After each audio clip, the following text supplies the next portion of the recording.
Hi, this is Josh Hinds. I'm going to share a tip with you on how to go about building quicker, stronger rapport when you first meet somebody, say in a traditional type networking meeting or group. One of the things I think most people make the mistake, well, they make a lot of different mistakes, but one of the key ones is they sort of look at the first person they've met, or they look at those meetings kind of as, okay, I'm going to meet somebody and I'm going to automatically have to equate that with a sale. Like I go to the meeting, I have my hand out there, and at the same time I'm putting a business card in their hand, trying to do both those things, rattling back and forth, and then they're immediately going to grab my card right when they get back home or their office and say, man, John Q. Smith was great. I can't wait to think of something I need to buy so I can buy his XYZ product. I'm going to call him right now. That doesn't happen. We all know it doesn't happen. I'm being silly about it, but I got to be silly about it because it doesn't happen.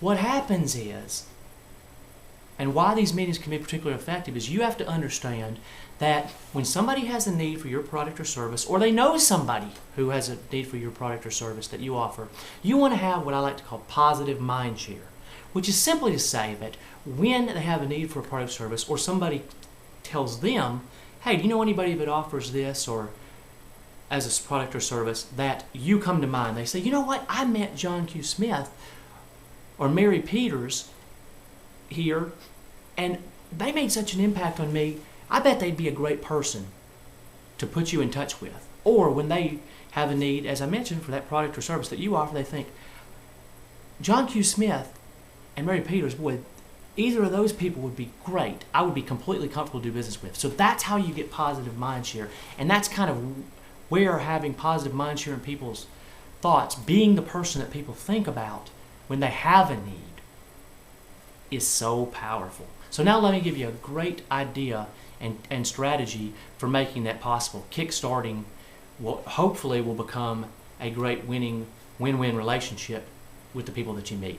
Now I want to tell you, this strategy is something that I have kind of tweaked, and I'm going to share it the way I'm going to share it. I've kind of tweaked it over the years and do it myself, but the original idea comes from a good friend of mine, friend and colleague, a fellow by the name of Bob Berg. If you've never followed his work, you can do so at burg.com. Incredible wealth of information he gives away and shares with you.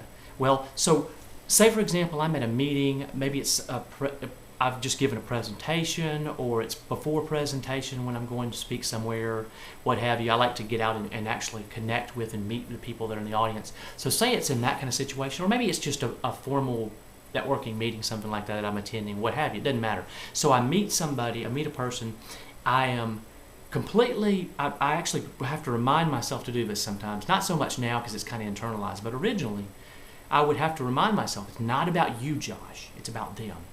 Get to know them. If they really understand that you're focused on them, they're going to be at ease. That's going to naturally put you in a position to build more rapport. So they think in a favorable way. They don't really know you, but at least they're going to be comfortable enough to tell a little bit about themselves.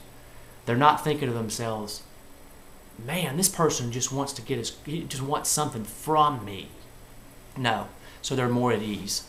And so, again, I do the normal handshake, get to know them. I'm just asking questions like, what do you do? How long have you been in that profession? What are you really, how can I help you? Just normal series of questions. I'm not putting a whole lot of serious thought into it, to the answer. I'm not connected to this idea that eventually whatever I put in has to pay off right then. No, I'm not worried about that. It's a very smooth conversation. Eventually I get their business card, and they may or may not ask for my business card. Generally, they usually will, but I get their business card as the main focus, and I'm asking questions. And I'm trying my best to really get to know them and ask questions where later on I'll know how I can help them or serve them in some way, or do what we call create value for them. And oftentimes it's as simple as say if they tell a little bit about their business, it can create tremendous amounts of value just by being aware of what they're looking for and what they require to be successful in whatever endeavor they're in. And then if you can help them deliver that in some way, it can be extremely valuable. And if you can be that person, you're going to create a tremendous amount of positive mind share in the eyes of that person. So I'm sitting there again, and that's kind of it. I let the conversation go, and you're probably thinking, well, Josh, how how's that person going to buy your product or service? Again, eventually they'll get to it. But the point is, I've got their card.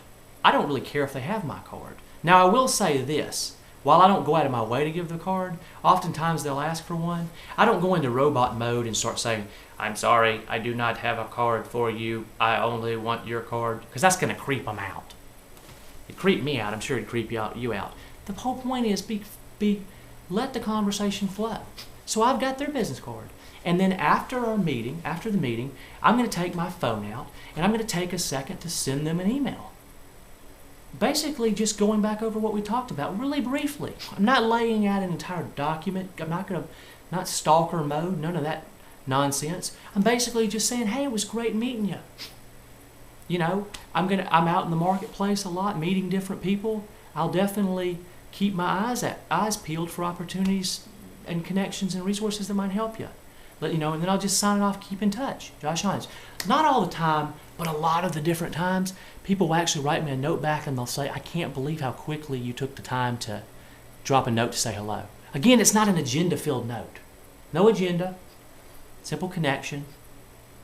If I really want to do like a double whammy, I'll do that because it's so quick and easy to do. And then I'll send a note or a card. Now, you can't believe what a positive impact it makes on people when you do something as simple as that. I don't know why it makes such a big impact. I have an idea. I'm sure it has something to do with the fact because so few people do it. Something so simple to do, but so easy not to do. If you develop the habit of doing so, you're going to put yourself in an enviable place in the marketplace, and that's a wonderful place to be. Totally possible, and it relies on you. Okay, so that's a very simple strategy. You may be doing it now. If you are, congratulations. I'll know you are because if you and I meet, we'll have a far more productive conversation. And I'll also know it because I bet you're doing really well professionally. Okay? I want to thank you for taking the time I hope that you found this idea helpful. I know there's probably a lot of different things that you could have done with your time than listen to me share this strategy. So I thank you for that. Your support makes it possible for me to live big in my life. I want to offer you this one bit of advice. Remember, it's your life. Live big.